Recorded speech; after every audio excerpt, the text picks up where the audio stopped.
Arcadian Vanguard presents The Wrestling News in your daily wrestling newscast for Thursday, May 18th, 2023.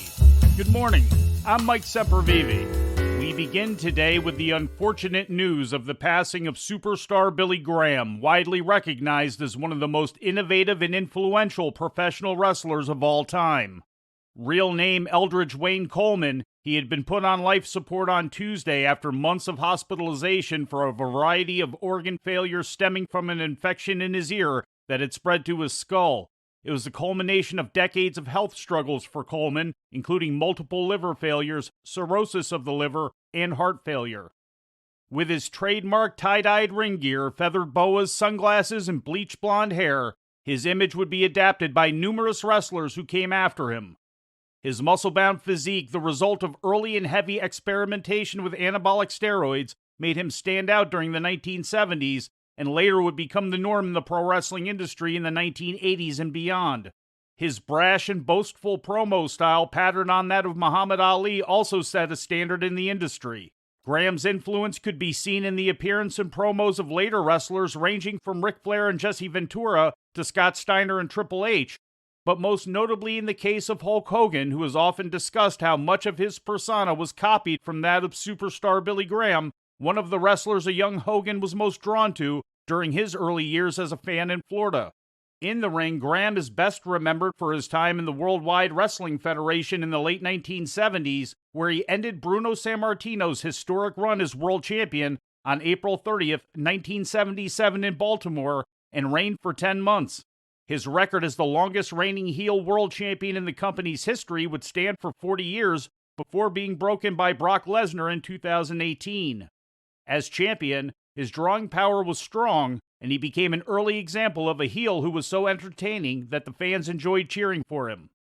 In later years, some would criticize Vince and James McMahon's decision to take the title off of Graham so soon and give it to Bob Backlund, feeling Graham would have eventually been successful as a babyface world champion. After taking over the company from his father, Vincent Kennedy McMahon, a strong supporter of Graham in the 70s, would recreate that persona to a degree with Hulk Hogan a decade later. Coleman first broke into the business in 1969 in Calgary's Stampede promotion and immediately drew attention due to the physique he honed in his earlier years as a competitive bodybuilder. In California, he would gain the superstar Billy Graham name while competing as the brother of Dr. Jerry Graham, founder of the Graham wrestling family, which also carried over when he and Jerry came to wrestle for the Florida territory run by another Graham member, Eddie Graham. In the 1980s, drug issues as well as depression and other health concerns began to plague Graham, and he never again reached the heights he'd achieve as WWF World Champion, attempting to reinvent himself and even getting a shot at a WWF comeback in 1987, which fell through due to a hip replacement that ended his in-ring career. Graham courted controversy in later years. In the 1990s, during the WWF's steroid scandals, he unsuccessfully sued McMahon in the WWF, claiming to have been forced to take steroids to succeed. He also made accusations of sexual impropriety against several individuals inside the company, which he later admitted were fabricated. Although he would eventually return to the WWF's good graces and receive a Hall of Fame induction in 2004, Graham continued to make sometimes controversial and polarizing statements in the years that followed. Graham's health continued to deteriorate due in part to the damage done to his body by the steroids that also helped him attain his greatest successes. Graham is survived by his wife Valerie, daughter Capella, and son Joey. Superstar Billy Graham was 79 years old. AEW presented Dynamite last night live on TBS from the Moody Arena in Austin, Texas. The final segment of the show saw Hangman Adam Page rejoin the Elite, coming to the aid of Kenny Omega and the Young Bucks as they fought off an attack from the Blackpool Combat Club. We are the heart, we are the soul, we are the spirit of this place, we are the Elite!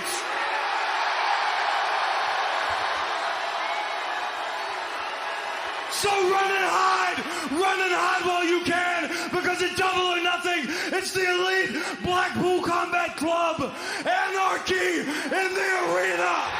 Whoa! Whoa! That's massive!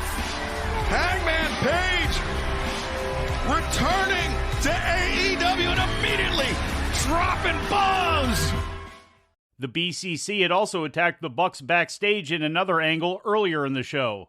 Roderick Strong pinned Chris Jericho in a Falls Count Anywhere match in which the Jericho Appreciation Society and Adam Cole were barred from the building. The finish included interference from Cole against Jericho, which was legal because the fall took place outside the arena. They're outside of the building, right? Adam Cole is banned from the building, but he's outside. Should be. And Adam Cole. This is all legal. This is part of it. Don't matter. There's no rules. And it's outside of the building. I think this may have been Roderick's plan all along. Yeah, I think you're right. Adam Cole, the boom. They're in that, whatever that friggin' thing is. Oof! Roderick Strong, the jumping knee. He covers. 2 and 3. Yeah. Wow. Here is your winner, Roderick Strong. Beat him in a dirt pit. Thanks to Adam Cole, baby. In the opening segment of the show, Wardlow was laid out by Luchasaurus and Christian Cage during an in-ring promo.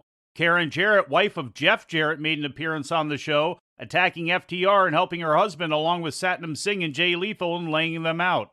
In other results, Darby Allin and international champion Orange Cassidy beat Big Bill and Lee Moriarty. Tony Storm and Ruby Soho defeated Hikaru Shida and Britt Baker. Ricky Starks got disqualified for using a steel chair during his match with Jay White, and Jungle Boy pinned Roosh.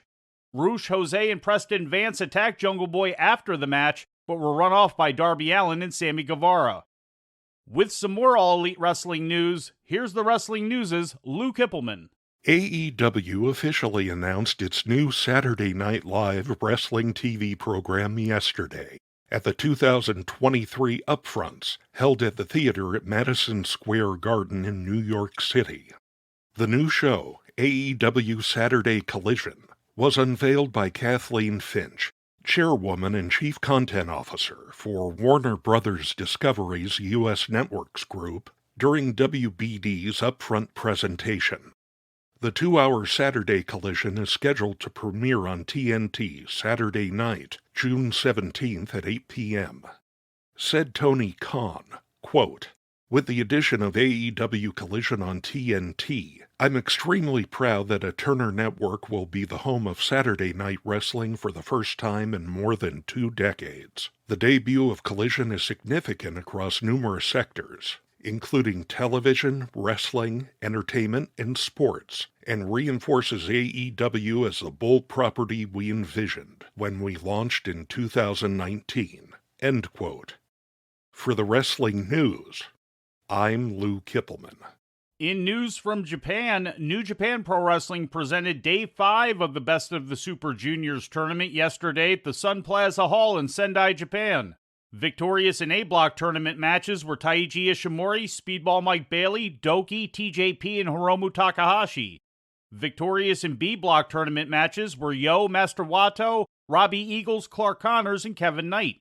Day 6 of the tournament is set to take place today in Morioka, Japan, with the tournament eventually wrapping up on May 28th in Tokyo. The King of DDT 6-man tag team title changed hands in Chiba, Japan, with the team of Kazusada Higuchi, Ryota Nakatsu, and Yuki Ishida, collectively known as Haramao, defeating Shinya Aoki, Super Sasadango Machine, and Yuki Ueno in a match taped last Sunday but aired yesterday on the Wrestle Universe streaming platform. Also on the card, Jun Akiyama, Yuji Hino, and Yukio Sakaguchi defeated Harashima, Tetsuya Endo, and Yuji Okabayashi in the main event. And with corporate news, here's the Wrestling News' Lou Kipilman. The name of the new company combining WWE and UFC will be TKO Group Holdings, according to an exclusive report yesterday from CNBC. The two entities will retain their own names, but will both be a part of the new TKO company, under the umbrella of the Endeavor Group, the corporation that purchased controlling interest in WWE last month. The sale of WWE to Endeavor is expected to officially go through and be finalized later this year. The CEO of TKO Group Holdings will reportedly be Ari Emanuel, who is also CEO of Endeavor, with Vince McMahon remaining as executive chairman. For the Wrestling News, I'm Lou Kipilman. And before we leave you today, we'd like to remind you that however you consume your content, you can find the Wrestling News 24 hours a day and 7 days a week across social media. On Twitter, follow us at Wrestling News AV. Our Facebook page is also Wrestling News AV. The Wrestling News can also be found on the Arcadian Vanguard YouTube page. And for those who utilize Amazon Echo devices, just tell Alexa to play the Wrestling News podcast. And remember to make sure you add podcast at the end. Once again, for daily updates, breaking news, and more, follow the Wrestling News across social media. And that's the news for today. If anything happens, we will be here to tell you about it. No clickbait, no paywall, just the Wrestling News. The Wrestling News is a division of Arcadian Vanguard, and the Wrestling Newscast is a production of the Arcadian Vanguard Podcast Network.